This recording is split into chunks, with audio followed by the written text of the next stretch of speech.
नमस्कार दोस्तों, स्वागत है आप सभी का नीमी टेक्निकल क्लासेस में।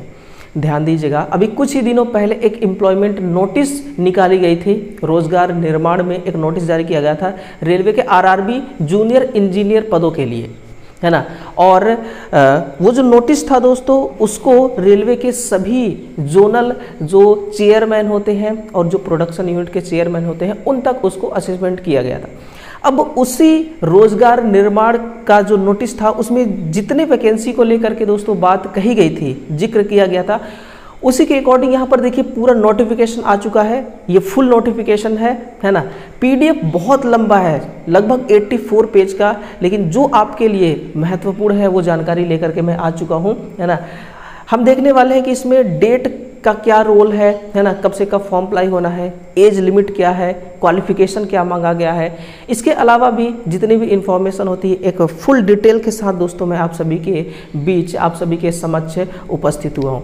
तो अपने इस इवेंट को शुरू करते हैं दोस्तों और आगे बढ़ते हैं। और फिर आगे बढ़ने से पहले अगर आपने इस चैनल को सब्सक्राइब नहीं किया है तो अपने इस चैनल को ज़रूर सब्सक्राइब करिएगा।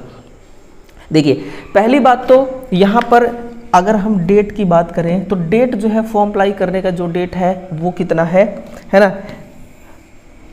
फॉर्म अप्लाई करने का डेट है 30 जुलाई 2024 से अप्लाई डेट स्टार्ट हो जाएगी और 29 अगस्त 2024 तक अप्लाई डेट प्रारंभ रहेगी, ठीक है ना।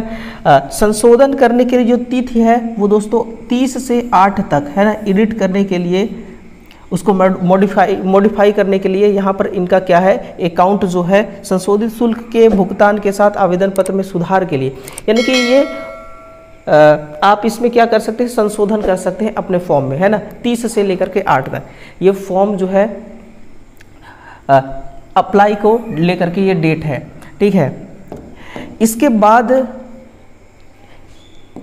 बाद देखिए आप कौन कौन से यहाँ पर पदों के लिए भर्ती जो है वो आई हुई है। सबसे पहले देखा जाए तो जेई के लिए है ना, इसमें जेई के लिए है, फिर है आपका डीएमएस के लिए भी है ना, और सीएमए के लिए भी है। 3 पद है जिसको लेवल 6 के अंतर्गत हम जब इसका एम्प्लॉयमेंट नोटिस आया था तो ये जानकारी मैं आपको दे दिया था। 35,400 18 से 36 जो है एज लिमिट है, ठीक है ना। 7,934 टोटल पद हैं। फिर वहीं पर केवल सिंगल आरआरबी जो गोरखपुर वाली है इसमें भी 17 पोस्ट आई हुई है ना। एज लिमिट सेम है और 44 से 900 यहाँ 44,900 रुपये पे स्केल है, लेवल 7 के अंतर्गत रखा जाएगा, जिसमें रासायनिक पर्यवेक्षक अनुसंधान और धातु कर्म पर्यवेक्षक अनुसंधान, है ना। इन ब्रांच को यहाँ पर एलिजिबिलिटी मिलने वाली है। अब रेलवे की जितने भी वैकेंसियां आ रही हैं, चाहे वो एएलपी हो, चाहे वो टेक्नीशियन हो, चाहे आपका ये जो सामने खड़ी वैकेंसी है आरआरबी जेई है ना, इन सभी में 3 साल का कोविड के कारण रिलैक्सेशन मिल रहा है, जो कि सभी को मिलेगा, है ना। कोविड-19 महामारी के कारण एक बार के उपाय के रूप में निर्धारित आयु सीमा से अधिक आयु में 3 वर्ष की छूट शामिल है। अब ये जो 3 वर्ष की छूट मिल रही है ना, ये रिलैक्सेशन सभी को मिल रही है, चाहे रिजर्वेशन किसी को मिला है या फिर नहीं मिला, सभी को मिलने वाला है, ठीक है ना। तो देखिए, फिर यहाँ पर देखिए जूनियर इंजीनियर, डिपो सामग्री अधीक्षक, रासायनिक एवं धातु कर्म सहायक, है ना, जो डीएमएस होते हैं और सीएमए होते हैं, और उनके लिए और जेई के लिए 18 से 33 वर्ष, कितना 18 से 33 वर्ष सामान्य रूप से निर्धारित, और सीएन के लिए लागू आयु जो है वो दोस्तों 18 से 36 है, ठीक है ना। इसी प्रकार से ऊपर वाले पोस्ट के लिए भी आप देख लीजिए, और जो आपका एज है उसको काउंटिंग किया जाएगा 1/1/25 से, है ना। तो इसको भी ध्यान रखिएगा। ये सारी चीज़ें जब डीवी होता है दोस्तों, तो डीवी के टाइम पे ये सभी चीज़ों पर ज़्यादा फोकस दिया जाता है, ठीक है ना। तो आप अभी ध्यान से इसको देख लीजिएगा ताकि डीवी के टाइम पे आपको कोई भी दिक्कत ना हो, है ना। चलिए, ये है आपके लिए कि किसको कितना छूट मिलने वाला है। हमें पता है कि एसटी एससी है ना, एसटी है एससी है तो 5 साल का, ओबीसी है तो 3 साल का। बाकी आप पूरा डिटेल्स देख लीजिए, हमारा जो टेलीग्राम चैनल है उसको ज्वाइन कर लीजिएगा, है ना। हिंदी और इंग्लिश दोनों फॉर्मेट में आपको वहाँ पर नोटिफिकेशन जो है वो मिल जाएगा, है ना। पूरा नोटिफिकेशन को जरूर देखना दोस्तों। अब आ जाइए कि अगर आपका मैकेनिकल ब्रांच है ना, अगर आपका मैकेनिकल है या फिर सहायक इंजीनियरिंग है तो फिर इसके अंतर्गत कौन कौन से ब्रांच हैं जो इस पोस्ट के लिए फॉर्म को अप्लाई कर पाएंगे। वो है आपका mechanical engineer, production engineering, automobile engineering, manufacturing engineering, mechatronics है ना, industry engineering, machining engineering, tools and machine engineering, tools and die making engineering है ना। ये सब मैकेनिकल और सहायक मैकेनिकल के अंतर्गत आते हैं। ये सारे ब्रांच जो है इस पोस्ट के लिए एलिजिबल हैं। वहीं पर अगर इलेक्ट्रिकल और सहायक इलेक्ट्रिकल की बात करी जाए, देखना आप इलेक्ट्रिकल होता है और इलेक्ट्रिकल इंजीनियरिंग की मूल धाराओं की कोई भी उपधारा का मिश्रण। उसी प्रकार से इलेक्ट्रॉनिक वाले पे देखना आप, इलेक्ट्रॉनिक है, इंस्ट्रूमेंटेशन है, कम्युनिकेशन है, कंप्यूटर विज्ञान और इंजीनियरिंग है, कंप्यूटर इंजीनियरिंग है, कंप्यूटर विज्ञान, सूचना प्रौद्योगिकी जिसको हम आईटी कहते हैं है ना। ये सब इसके उप ब्रांच हैं, सब ब्रांच हैं है ना, जो इसके अंतर्गत काउंट किए जाते हैं। अगर आप इलेक्ट्रॉनिक से हैं तो जो मैंने बताया सब ब्रांच, उसमें से आप किसी भी ब्रांच से हैं तो फॉर्म को अप्लाई कर सकते हैं है ना। अब आ जाइए कि भर्ती प्रोसेस पर है ना, किस प्रकार से इनका जो भर्ती है, इनका प्रोसेस क्या है, उस प्रोसेस को आप देखिएगा। प्रोसेस में है सबसे पहला कि भर्ती प्रक्रिया निम्नलिखित चरण में शामिल होंगे। सबसे पहले होगा आपका CBT फर्स्ट है ना, पहले होगा आपका CBT 1, इसके बाद है CBT सेकेंड, फिर आपका DV होगा, डॉक्यूमेंट वेरिफिकेशन, मेडिकल एग्जामिनेशन, बस इतना। 4 प्रक्रिया है, 4 स्टेप्स हैं, CBT 1, CBT 2, DV और मेडिकल, ठीक है ना। ये है अब फाइनल मेरिट लिस्ट आपका CBT 2 से बनने वाला है। चलिए आगे हम देखते हैं, इसमें यानी कि 2 CBT एग्जाम होने वाले हैं, CBT 1 और CBT 2, ठीक है ना। अब ये देखिएगा कि जो आपका CBT फर्स्ट है, इसमें आपका जो सिलेबस है, टाइम कितना मिलेगा, किस प्रकार से एग्जाम्स होंगे है ना, इस प्रोसेस को समझते हैं। तो टाइम आपको 90 मिनट मिलेगा, प्रश्नों की संख्या 100 रहेंगी, 100 प्रश्न है तो 100 नंबर के होंगे। एक क्वेश्चन को सॉल्व करने के लिए 1 मिनट से भी कम समय मिल रहा है, ध्यान रखिएगा। आपको इतना स्पीड जो है वो रखना होगा, अपने तैयारी में बढ़ाना होगा।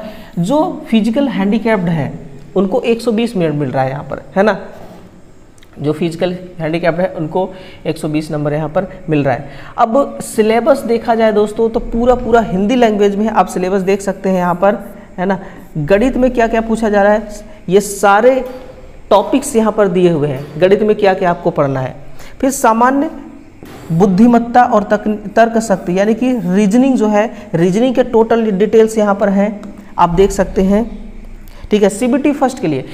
और यहाँ पर सामान्य चेतना है ना, सामान्य चेतना में क्या क्या पूछा जा रहा है, सामान्य विज्ञान जनरल साइंस में क्या क्या पूछी जा रही है, फिर कितने नंबर के कौन पूछे जा रहे हैं। सामान्य बुद्धि तर्क देखिए यहाँ पर कितना है, 25 नंबर का है, गणित 30 नंबर का है, और सामान्य चेतना 15 नंबर का, जनरल साइंस 30 नंबर के, टोटल हो गए आपके 100 नंबर और ये 90 मिनट का समय, ठीक है ना। ये CBT फर्स्ट का हो गया। अगर आप CBT फर्स्ट में ध्यान से तैयारी करते हैं, CBT फर्स्ट में इतना मजबूती, इतना पकड़ बना लेते हैं है ना कि आप मैक्सिमम स्कोर कर पाएंगे, तो फिर आपका वो काम CBT 2 के लिए भी आएगा। वही सब सिलेबस है दोस्तों, बस इसमें आपका ट्रेड टेस्ट एक और जुड़ जाता है, ठीक है ना। बाकी देखिए द्वितीय चरण CBT में है ना, प्रश्नों की संख्या 150 है और समय 120 मिनट का है ना। वही सामान्य चेतना, इसमें भौतिक और रसायन विज्ञान भी CBSE पैटर्न्स जो होते हैं 10th लेवल का, उसी से पूछा जाएगा। फिजिक्स और आपका केमिस्ट्री है ना, इसमें CBT फर्स्ट में कंप्यूटर नहीं था, इसमें कंप्यूटर और उसका एप्लीकेशन है ना। CBT फर्स्ट में आपका इनरोलमेंट नहीं था, इसमें इनरोलमेंट भी है। तो कुछ ऐसे सब्जेक्ट हैं जो CBT 2 में ऐड किया गया है, जिसको CBT 1 में नहीं है ना। यहाँ से आप देखिए, सामान्य चेतना हो गया आपका 15 नंबर का, ठीक है, 15 नंबर के 15 क्वेश्चन। फिजिक्स हो गया आपका 15 नंबर का 15 क्वेश्चन, ठीक है। कंप्यूटर और अनुप्रयोग यानी कि कंप्यूटर उसके एप्लीकेशन 10 नंबर के, ये 10 क्वेश्चन हो गए। फिर पर्यावरण वाला हो गया आपका है ना, ये भी 10 क्वेश्चन का ही है, 10 क्वेश्चन 10 नंबर के हैं। फिर आपका ये रहा, आप जिस पर्टिकुलर ब्रांच से है ना, आप जिस पर्टिकुलर ब्रांच से फॉर्म अप्लाई करेंगे वहाँ से आपका अकेला आपके ट्रेड से 100 नंबर का क्वेश्चन पूछा जा रहा है। तकनीकी क्षमताएं यानी कि 150 का ये और 100 नंबर का वो 250। कितना? 250 नंबर जो है दोस्तों, इस नंबर इतने नंबर की तैयारी करना है। अब आपको अब इसमें CBT फर्स्ट का भी 100 नंबर ऐड है और 150 नंबर जो है आपका CBT 2 का भी ऐड है ना। तो अलग अलग CBT का आपको स्कोर जो है वो मैक्सिमम लेकर के चलना होगा, ठीक है ना, क्योंकि काफ़ी लंबे 5 से 6 साल बाद आ रही है इसकी नौकरी। इस नौकरी के लिए आपको ऑफर मिल रहा है, अवसर मिल रहा है। तो इतने लंबे समय से जो तैयारी बच्चे कर रहे हैं ना, उनके लिए तो दोस्तों किसी भी प्रकार की कोई दिक्कत नहीं आने वाली है। चलिए अब फॉर्म अप्लाई को लेकर के चलते हैं, बात करते हैं। टोटल 500 रुपये का फीस रहने वाला है ना, जिसमें से बोला जा रहा है कि अगर आप एग्ज़ाम देने जाते हैं प्रथम चरण का CBT फर्स्ट भी अगर आप देने चले जाएंगे ना, तो भी 400 रुपये क्या हो जाएगा, रिफंड हो जाएगी, ठीक है। 500 रुपये स्टार्टिंग में देना होगा। और जितने ऐसे छात्र हैं जिनको रिजर्वेशन मिलता है ना, उनके लिए कितना है, 250 रुपये। और 250 रुपये क्या बोला जा रहा है, 250 रुपये की राशि वापस कर दी जाएगी, यानी कि पूरा इनका वापस कर दिया जाएगा, ठीक है ना। लेकिन एग्ज़ाम देने जाते हैं तब, अगर आप एग्ज़ाम देने नहीं जाएंगे तो ये फीस जो है ये रिफंड नहीं होगी। आइए बात करते हैं मेडिकल एग्जामिनेशन की, किस प्रकार का इसमें मेडिकल होता है। तो देखिए A3 के अंतर्गत क्या बोला जा रहा है कि शारीरिक रूप से हर तरह से फिट होना चाहिए, है ना, फिजिकली तौर पर।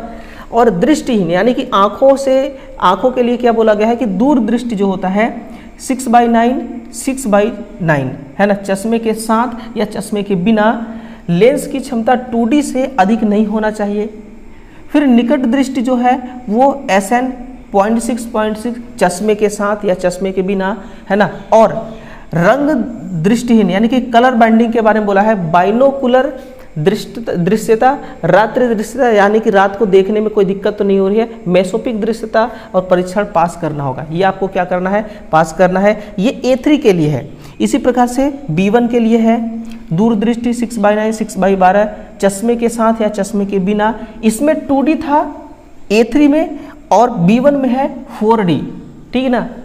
यानी कि 4D का मतलब ये होता है कि ये नंबर जितना ज़्यादा आपका रहेगा उसका मतलब ये होता है कि भाई आपका जो चश्मा है वो आपके निकट दृष्टि हो या दूर दृष्टि हो, है ना, उस प्रॉब्लम को ठीक करने में वो क्या कर रहा है, ज़्यादा वो कैपेसिटी ले रहा है, ज़्यादा वो उसको क्षमता लग रहा है उस चीज़ को, उस धुंधले चीज़ को साफ करने में, ठीक है ना। लेंस ये हो गया आपका B1 और A3 का, है ना। इसी प्रकार से आपका एक और है B2 और C1 के लिए, है ना। B2 और C1 के लिए आप फुल नोटिफिकेशन में अपना डिटेल्स जो है वो ज़रूर देखिएगा, है ना। ये रही आपके टोटल डिटेल्स। चलिए दोस्तों आपका जो है, हाँ एक और है, देखिए निशुल्क ट्रेन यात्रा सुविधा। अगर आप अनुसूचित जाति हैं, अनुसूचित जनजाति हैं, है ना, तो इनको निशुल्क स्लीपर क्लास जो है दोस्तों रेलवे के द्वारा इसको पास आउट किया गया है। यानी कि आपको किसी भी प्रकार का कोई खर्च नहीं लगेगा जब एग्ज़ाम देने जाएंगे। तो ना सिर्फ CBT एग्ज़ाम बल्कि आप DV वेरिफिकेशन के लिए भी जाएंगे, आप मेडिकल एग्जामिनेशन के लिए जाएंगे, है ना, तो कॉल लेटर के साथ प्रदान किया जाएगा। यानी कि आप मेडिकल के लिए जाते हैं, DV के लिए जाते हैं, CBT के लिए जाते हैं, आपका किराया कुछ नहीं लगने वाला है ना। आपका जो किराया है वो कुछ नहीं लगने वाला है। बस जो कॉल लेटर है उसको आपको अपने पास रखना पड़ेगा। यानी कि प्रवेश पत्र आपको अपने पास में होना चाहिए। बस प्रवेश पत्र ही आपका क्या माना जाएगा, टिकट माना जाएगा, ठीक है। तो ये फुल इन्फॉर्मेशन था दोस्तों। इस वीडियो को शेयर भी करिएगा, है ना, और ये जानकारी अच्छी लगी तो चैनल को सब्सक्राइब भी कर लीजिएगा और वीडियो को एक लाइक करिएगा। मिलते हैं अगले सेशन में, तब तक के लिए आप सभी विद्यार्थियों का बहुत बहुत धन्यवाद।